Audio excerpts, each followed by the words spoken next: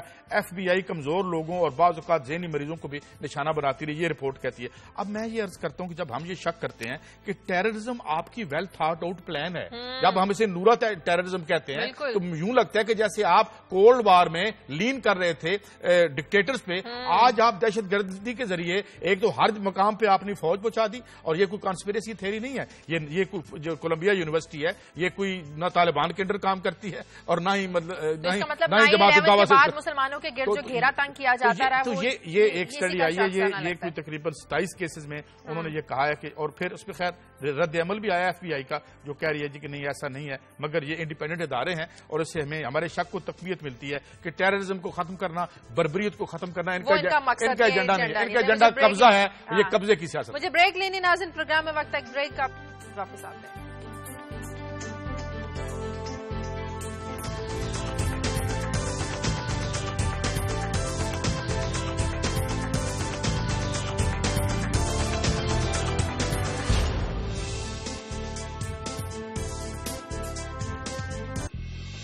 Break کے بعد خوش آمدید. کلاسر صاحب، 2009 میں اونٹ دوڑ میں استعمال ہونے والے 800 بچے تھے جنہیں واپس لایا گیا.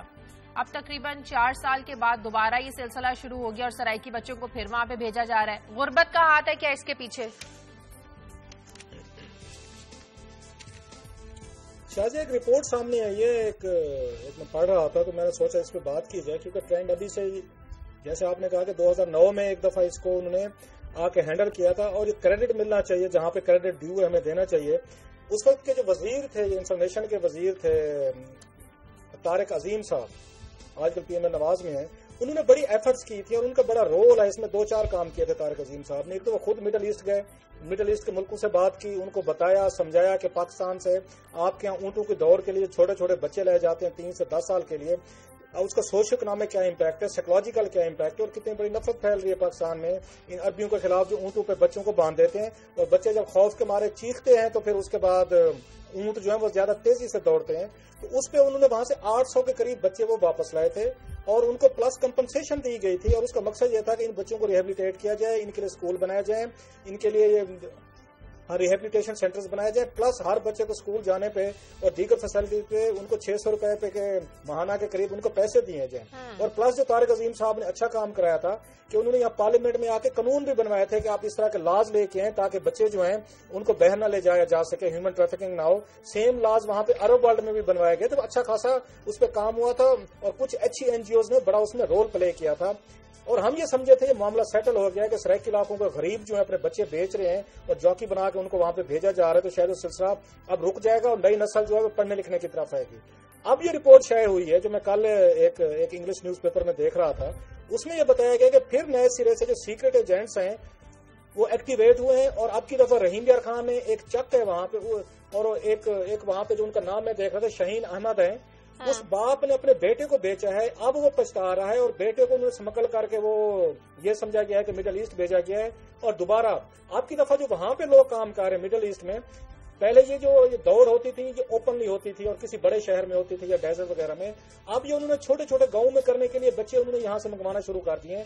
اب کی دفعہ جو فگر آ رہا ہے، اب تک تو ایک کیس سامنے آیا ہے جس پہ ہم اس کو ہائی لائٹ کر رہے ہیں تاکہ اگر کوئی پبلک اتھارٹیز بچ گئی ہیں، ویسے تو اس ملک میں کوئی ادارہ اپنا کام کرنے کو تیار ہی نہیں ہے، وہ اپنے گھر بیٹھے تنخواہیں لینے کو تیار ہیں، لیکن اگر کچھ اتھارٹی بچ، جیسے چائلڈ پروٹیکشن بیورو ہے یہاں پہ پنجاب میں، اور کریڈٹ جاتے پرویز الہی صاحب کے دور میں کہ انہوں نے ایکٹیویٹ کیا تھا، اور اب بھی سنا ہے کہ اس میں کچھ اچھے افسر بیٹھے ہوئے جو اچھا کام کر رہے ہیں، یہ ایکٹیویٹ ہوں. اور پلس جو سب سے بڑی جو بات ہے جو میرا خیال ہے سب سے پریشان کن ہے کہ کیسے ممکن ہے کہ 800 بچہ جو پہلے تھا وہ پاکستان سے یا الیگلی طور پر چلا گیا یہ مڈل ایسٹ میں، ان کا پاسپورٹ کیسے بنتا ہے چھوٹے بچے کا، اس کا پروسیس ہے بے فارم ہے کہ میں بھی اگر بچوں کا پاسپورٹ بناؤں تو مجھے پتہ ہے کتنا ہے کہ اس کا پروسیجر ہے. اچھا سیم ان کو جب ایئرپورٹ پہ جاتے ہیں تو کون لے کے جاتا ہے، وہ پیرنٹس کیسے ایک دوسرے کو ان کو مطمئن کرتے ہیں، FIA کے افیشل جو امیگریشن پہ بیٹھے ہوئے ہیں کہ یہ جو بچہ ہے ان کا انہیں کا بیٹا ہے جو نہیں ہے.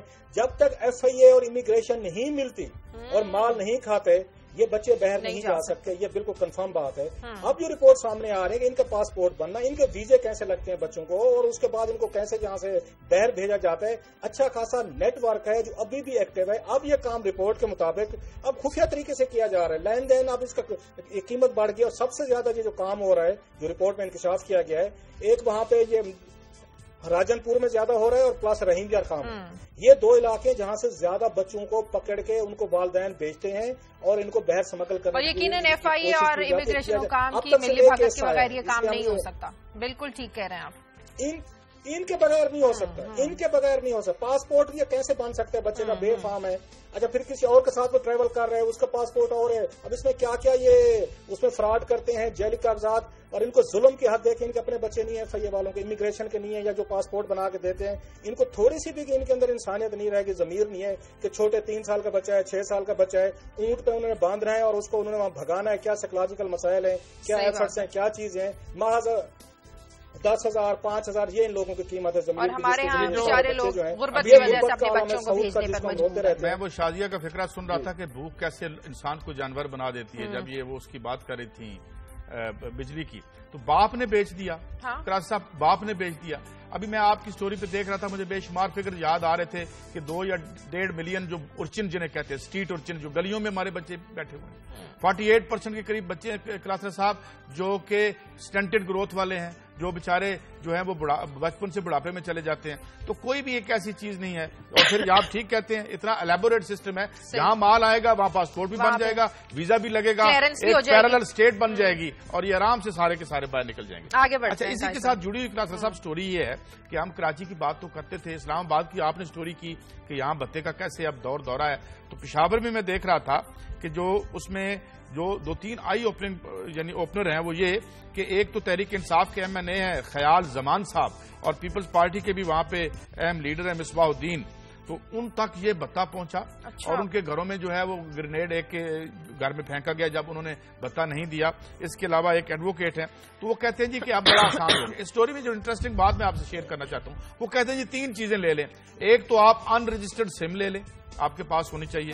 ایک آپ نے لیٹر لکھنا ہے, اور ایک گرینیڈ جو بہت ہی آسانی سے دستیاب ہے وہاں پہ بلیک مارکیٹ میں, کہ اگر آپ کی کوئی بات نہ مانے تو آرام سے کوئی, کیونکہ لا اینڈ آرڈر کا تو ایشو نہیں ہے خیر سے یہاں پہ, تو وہ موٹر سائیکل پہ گزرتے ہوئے ہرل کر جائیں, پھینک جائیں. اگلی دفعہ سے آپ جو راتوں رات امیر بننے کا ایک ذریعہ ہے وہ یہ بن جاتا ہے. یہ اب فیصلہ باد یہ پشاور میں بھی یہ بات آ گئی. اقرا صاحب آپ یہ بتائیں ہم ریاست کو کیسے بحال کر پائیں گے, اور موجودہ اکنامک سیٹ اپ میں آپ کو لگتا ہے کہ اسٹیٹ کی ریٹ ہم بحال کر پائیں گے جب تک ہم اتنے بڑے پیسے کو آزاد نہیں کرواتے, ناجائز پیسے کو, اور ریاست کو یا عوام کی فلاح کے لیے استعمال نہیں کرتے؟ جی کلاسر صاحب. قائد صاحب یہ آپ نے ٹھیک کہا کہ ہم اس پہ کئی سٹوریز کر چکے ہیں, اور مزید بھی میرا خیال ہے کئی کرنی پڑیں گے. جب ریاست کا خوف کسی کے دل میں نہیں رہا, ریاست کیسے چل سکتی ہے؟ کوئی اس کے 2-4 یہ میرا خیال انگریڈینٹس ہوتے ہیں ریاست چلانے کے. یا آپ لوگوں کی اتنی کیئر کرتے ہیں کہ لوگ اپنے کو لائل سمجھتے ہیں ریاست کے ساتھ, یا آپ خوف ڈالتے ہیں لوگوں کے دلوں میں اگین قانون کے ذریعے, تو لوگ آپ کے لائل رہتے ہیں ریاست کے. نہ یہاں پہ ریاست کیئر کرتی ہے کہ لوگ آپ کے وفادار رہیں. وہ آپ یہ اسٹوری ابھی کر کے ہم نے دیکھ لی کہ 4 لاکھ مزید بندہ بے روزگار کر رہے ہیں اور خود مزے کر رہے ہیں. ان کی فیکٹریز بھی ہیں, ان کے بچوں کی دودھ دہی کی دکانیں بھی ہیں, انڈے بھی بیچ رہے ہیں, مرغیاں بھی بیچ رہے ہیں, چینیاں بھی بیچ رہے ہیں. سارے کے سارے کام جتنے بھی جنرل سٹور والے ہیں سارے کر رہے ہیں. اپنے بچے تو ان کے محفوظ ہیں. ہمارے وزیر اعظم صاحب 10 دن کے لیے پاکستان سے باہر جائیں گے اور وہ اللہ کریں گے, دعائیں مانگیں گے, اور پھر دوبارہ آ کے ہمارے اوپر نازل ہو جائیں گے. عمران خان صاحب ہیں لارڈز میں بیٹھے کرکٹ میچ دیکھ رہے ہیں ماشاءاللہ بچوں کے ساتھ, وہ بھی بڑا ضروری تھا. اب اس کا بھی ایک انہوں نے بھی باہر جانا ہے. یہ وہ لیڈرشپ ہمیں ملی ہے جن کے بارے میں آپ کہہ رہے ہیں کہ یہ انہوں نے پاکستان کو آگے لے کے جانا ہے یا نہیں لے کے جانا. جب ریاست ختم ہو رہی ہے, ریاست کے ادارے پرفارم کرنے کو تیار نہیں. قاضی صاحب کہ 40 لاکھ ہماری بیوروکریسی آفیشلز ہیں مختلف محکموں کے, جو تنخواہیں لیتے ہیں, جو پیسے لیتے ہیں, وہ تنخواہ لے کے بھی کام کرنے کو تیار نہیں ہے. اس کے باوجود بھی ان پہ نہ کوئی خوف ہے, نہ اکاؤنٹیبلٹی ہے, نہ ان پہ ڈر ہے. اور جو مجھے دکھ ہو رہا ہے قاضی صاحب, میں ٹی وی پہ ان لوگوں کو آج کل سیلیبریٹی بنتے دیکھ رہا ہوں جن کے بارے میں نے اسکینڈل فائل کیے ہوئے ہیں, جن کے ثبوت ہیں میرے پاس کہ یہ میسو کرپشن میں شامل تھے. وہ لوگ یہاں پہ یہ مثال بننے کی بجائے عبرتناک وہ ہمارے بچوں کا ہیرو بن رہے ہیں، وہ ہمارے سیلیبریٹیز بن رہے ہیں، ہمارے سروں میں ہمارے مسلط ہو رہے ہیں، چینلز پہ وہ ہمیں گڈ گورننس کے اچھی اچھی باتیں کرنے کے وہ ہمیں طریقے بتاتے ہیں. مطلب اربوں خربوں کی جو کرپشن کے میرے پاس ابھی تک یہ فائلز پڑی ہیں، میں نے اسٹوریز کی ہوئی ہیں، وہ سیلیبریٹی بن چکے ہمارے ٹی وی چینلز کے ذریعے. کیا اس ملک میں خوف آئے گا؟ کیا اکاؤنٹیبلٹی آئے گی؟ اب کس کو مطلب یہاں پہ ڈر ڈالیں گے؟ جن کو جیلوں کے پیچھے ہونا چاہیے تھا آج وہ آپ کی میری طرح قاضی صاحب بیٹھ کے وہ یہ ٹی وی کے وہ مبصر بنے ہوئے ہیں. سر وہ دفاع کے ہوں، سول سروینٹ ہوں، جو بھی ہوں آپ کے سامنے ہے. صحیح. کلاسر صاحح وقت ختم ہو گیا. کل انشاءاللہ ہم آپ کی جو سٹوری ہے یہ ضرور کریں گے کہ تعلیم یافتہ نوجوان ہے یہ دہشت گردوں کی کمپیوٹر پر مدد کیسے کر رہے ہیں، ایجنسیوں کی حوالے سے کیا کارکردگی بہتر ہوئی ہے. اس پر انشاءاللہ ہم کل اپنے پروگرام میں ضرور بات کریں گے. فی الحال پروگرام کے لیے آپ ہمیں فیڈ بیک دیجیے. خبر@دنیا TV.tv پر اجازت دیں. اللہ حافظ.